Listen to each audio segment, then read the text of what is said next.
자, 박근혜 전 대통령이 유진용 전 문체부 장관과 법정에서 처음으로 오늘 마주쳤습니다.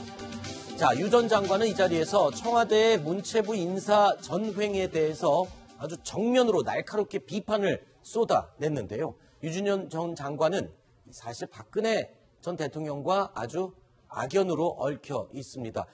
할 말도 참 많았을 것 같아요. 그렇지 않습니까? 그렇습니다. 이 두 사람의 관계는 참 애증이 교차한다 이렇게 볼 수가 있습니다. 애증이요? 그렇습니다. 네. 유진용 전 장관은 박근혜 정부의 첫 문체부 장관으로 기용이 됐습니다. 그런데 그 이전으로 거슬러 올라가 보면요. 노무현 전 대통령 당시에 문체부 차관으로 근무하면서 당시 정권의 실세였던 양정철 비서관하고 마찰을 빚으면서 배째 드릴까요? 이런 논란을 빚었던 사실을 기억하실 겁니다. 네. 그 때문에 사실상 면직이 됐다 이렇게 본인이 주장해서 양 비서관에게 강한 반발을 사기도 했었는데요. 네. 어쨌든 전 정권에서 잘 나가다가 낙마한 그 인사를 발탁해서 장관으로 기용해서 언론의 주목도 상당히 받았단 말이죠. 그랬었죠. 그래서 전 정권의 잘못을 완전히 뒤집겠다. 이렇게 박근혜 정부에서 선언을 했다. 이런 평가까지 받으면서 화려하게 장관으로 입성을 했었는데 이 블랙리스트권 관련해서 노태강 전 국장, 지금의 제2차관으로 다시 기용이 됐습니다만 당시 이 박근혜 대통령이 참 나쁜 사람이라고 콕 집어 지목을 하면서 낙마시켰던 그 국장에 대해서 진술을 하기 위해서 오늘 법정에서 박근혜 전 대통령과 맞닥뜨리게 됐습니다. 그렇죠. 그런데 이 오늘 법정에서 박 전 대통령의 변호인이죠. 유영하 변호사하고 유진용 전 장관과 말싸움이 벌어졌다고요? 네, 그렇습니다.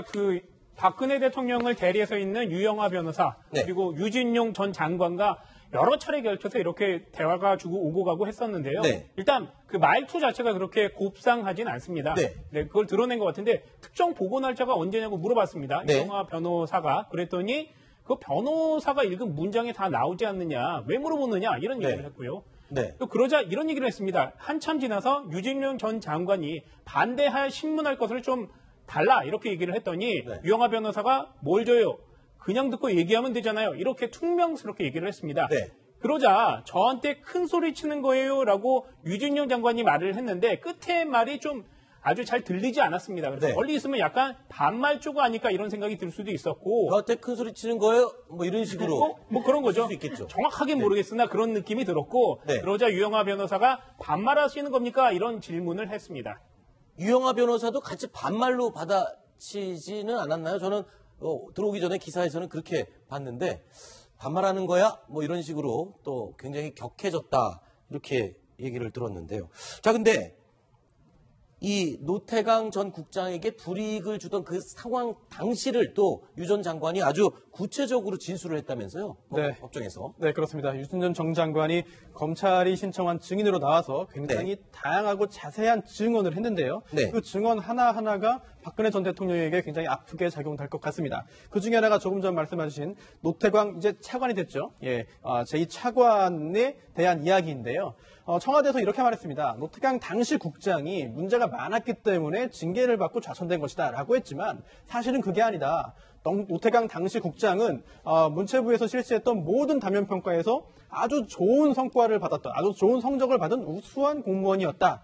따라서 청와대의 어떤 여러 가지 그 징계나 좌천성 인사들이 근거가 없는 것이다 라고 했고요. 또한 노태강 국장이 그러한 그 징계에 처하게 되자 울면서 유진용 전 당시 장관에게 저를 징계하지 않으면 부처 전체에 큰일이 날 수 있다라고 말을 해서 어쩔 수 없이 우수한 인재 공무원인 노 당시 국장을 국립중앙박물관 교육문화교류단장이라는 한직으로 옮기게 했다라는 내용의 증언을 오늘 정확하게 법정에서 했습니다.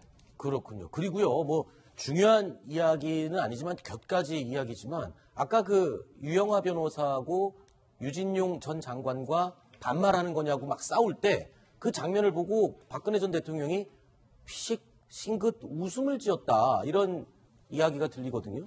그렇습니다. 그 보도가 나왔는데요. 이게 그 어떤 사진이나 동영상으로 보는 게 아니라 문장으로 해서 박근혜 대통령이 그 웃음을 보였다라고 하니까 이게 좀 비웃은 것인지 어떤 것인지 해석이 좀 몇 갈래로 나올 수가 있는데 그냥 객관적으로 합리적으로 좀 추론할 수 있는 것은 두 사람이 설전을 벌이는 거에 대해서 본인 생각에는 이 유진용 전 장관의 주장 네. 그러니까 박근혜 대통령이 콕 집어가지고 그 사람 나쁜 사람이라 자천시켰다. 근데 네. 잘못된 거다라고 말을 하니까 네. 아, 참 내가 썼던 사람한테 저런 얘기를 들으니까 아하. 본인의 처지에서는 아, 기가 막혀 이러면서 좀 이렇게 약간 씁쓸한 씁쓸하고 그거에 대해서 부정한다는 듯한 뉘앙스를 표현할 수 있는 네. 그런 정도의 웃음이 아니었을까 이렇게 추정을 해봅니다. 네. 자, 이런 가운데 검찰이요, 안종범 전 수석의 수첩을 추가로 7권 또 확보했습니다.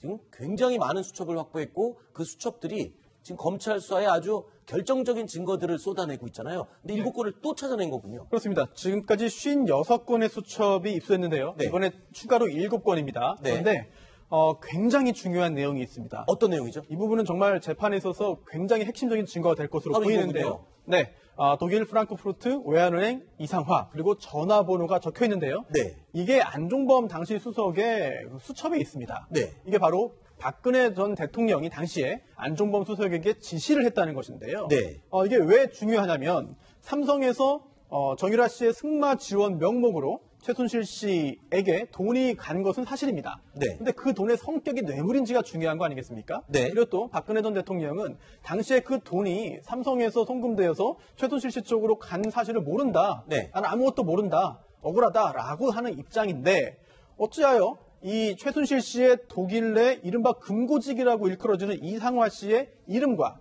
소속과 직장과 그리고 전화번호를 왜 박근혜 전 대통령이 안종범 전 수석에게 직접 지시하였느냐. 네. 그리고 우연인지 모르겠습니다만 이렇게 지시를 한 다음 날부터 삼성의 돈이 바로 조금 전에 이상화 씨의 이상화 씨를 통해서 실제로 최순실 씨, 독일에 있는 최순실 씨에게 돈이 송금이 됩니다. 네. 이런 정황을 볼 때 조금 전에 보셨던 그 안종범 전 수석의 수첩 기재 내용이 박근혜 전 대통령의 뇌물죄 공범 혐의를 입증할 수 있는 매우 중요한 증거가 아닌가 이런 네. 생각이 듭니다. 자, 그러니까 지금 이상화라고 돼 있고 이 전화번호 이게 지금 안종범 전 수석의 수첩에 적혀 있는 건데 즉 대통령이 불러줘서 받아 적은 전화번호란 소리잖아요. 일단 수첩의 기재 내용을 보고 추정을 한 것입니다만 그렇죠. 안종범 전 수석이 증인으로 출석을 해서 도대체 왜 적혀 있는지 네. 누가 정말로 박근혜 전 대통령이 지시를 한 것을 옮겨 적은 것인지 네. 그리고 실제로 안종범 전 수석이 박근혜 전 대통령의 지시에 따라 해당 전화번호를 이용해서 이상화 씨와 연락을 하고 그로 인해 삼성이 거액의 송금을 실제로 한 것인지 네. 여부까지 밝혀야겠습니다만 그동안 일정 부분 좀 연결고리가 뚜렷이 드러나지 않았던 상태에 비한다면 굉장히 중요한 연결고리 증거라고 할 수 있겠죠. 그렇군요. 자, 그리고 이 입국 당시에 이 한국에 돌아왔을 당시에 이 언론 취재진 앞에서 이런 얘기를 했었죠. 정유라 씨가요. 자, 나는 아무것도 모른다. 엄마가 다 시킨 거다. 난 학교에 가기도 싫었다. 이런 얘기를 했었습니다. 당시 영상 먼저 보고 이야기를 이어가겠습니다. 네, 저는 학교를 안 갔기 때문에 입학 취소는 당연히 인정을 하고요. 저는 제 전공이 뭔지도 사실 잘 모르고 저는 한 번도 대학교에 가고 싶어 한 적이 없었기 때문에 저는 입학 취소에 대한 거에 대해서는 드릴 말씀이 없고 죄송합니다. 자, 저 영상이 공개됐을 당시 다들 이렇게 생각했습니다. 아, 20대 초반에 정말 철부지 같은 여성 정말 몰랐겠구나 라고 생각을 함직했습니다. 그런데 교육부가 공개한 자료를 보면요. 저 말도 좀 신뢰도가 떨어지는 것 같습니다. 어떤 자료였죠?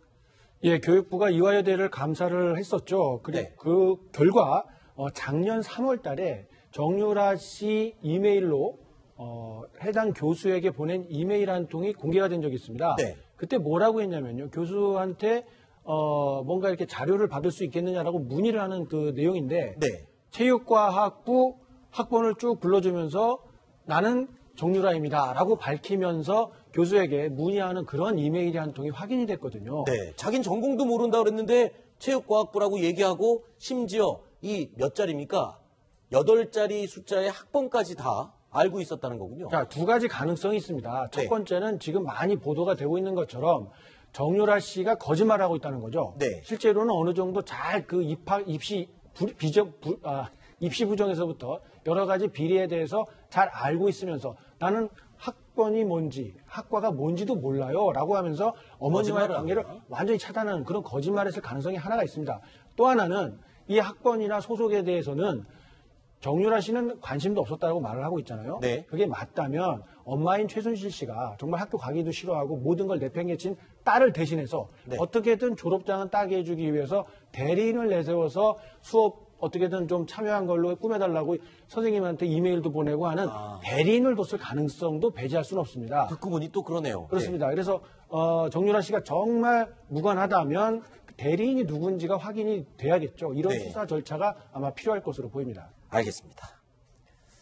자, 다음은 6번째 뉴스 준비되어 있습니다. 저희가 이번에 2위로 꼽은 소식인데요. 어떤 내용인지 확인해 보시죠.